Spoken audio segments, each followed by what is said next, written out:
అవంతరాలు లేకుండా miss world పోటీలు, అవంతరాలు లేకుండా మిస్ వరల్డ్ పోటీలు నిర్వహించాలని చెప్పేసి మన రేవంత్ రెడ్డి ముఖ్యమంత్రి గారు చెప్తున్నారు. కానీ ఈనాడు రైతన్నలకు ఎన్ని అవంతరాలు వస్తున్నాయో దాని మీద సమీక్ష నిర్వహించడం కానీ ముందస్తు జాగ్రత్తలు తీసుకోవడం కానీ లేదు. కానీ ఈనాడు మిస్ వరల్డ్ పోటీలకు మాత్రం అవంతరాలు లేకుండా చూసుకోవాలంట. అంటే రైతన్నల మీద ఎంత చిత్తశుద్ధి ఉందో ఒకసారి రైతులారా మీరు ఆలోచించుకోవాలి. ఈనాడు రైతులు కళ్ళల కాడ ఆ జాలీలు పట్టుకొని ఒడ్లు ఎగబోసుకుంటున్నారు రోడ్ల మీదకి గడలకు. రోడ్ల మీద ఆరబోస్తే ఈనాడు ధాన్యం కొనుక్కునేటటువంటి సిచ్యువేషన్ లేదు.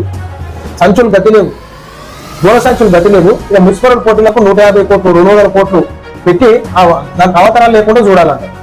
గిట్లుంది కథ మన పరిపాలన. మనం ఓటేజ్ గెలిపించుకున్నటువంటి పరిపాలన గిట్లుంది.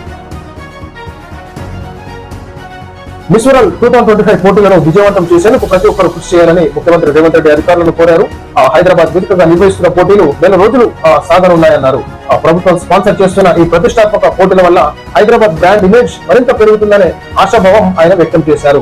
రైతులని మాత్రం దిగజార్చాలే వీళ్ళ, ఎందుకంటే ఇప్పుడు దేశ విదేశాల దగ్గర నుంచి వస్తుంటారు కదా, వాళ్ళ మొదటి ఇజ్జత్ పోవద్దు. ఇక్కడ స్థానికంగా ఉన్నటువంటి తెలంగాణ రాష్ట్రం రైతులు ఏమన్నా కానీ సావని బతకని నెత్తి రోడ్డు కొట్టుకుంటారు రైతుల కళ్ళల కాడ.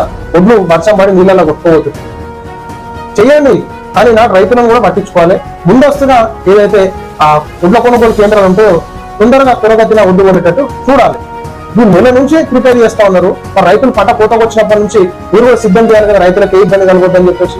రైతులను అయితే ఒకలాగా చూడాలి, వీళ్ళనైతే ఒకలాగా చూడాలా, వేరే దేశాల నుంచి వస్తారని చెప్పి మాణికాలు వాటి అరతలిస్తారు. మనం ఇవ్వాల్సింది వాళ్ళకి కాదు, రైతన్నలకి కాళ్ళు మొక్కాలి. రైతన్నలు కరోనా వచ్చినా వాళ్ళ పాలన మీదకి వచ్చినా వాళ్ళు తిండి తిప్పలు మానేసి కూడా పంట పండించి దేశానికి ధాన్యాన్ని అందించినారు రైతన్నలు.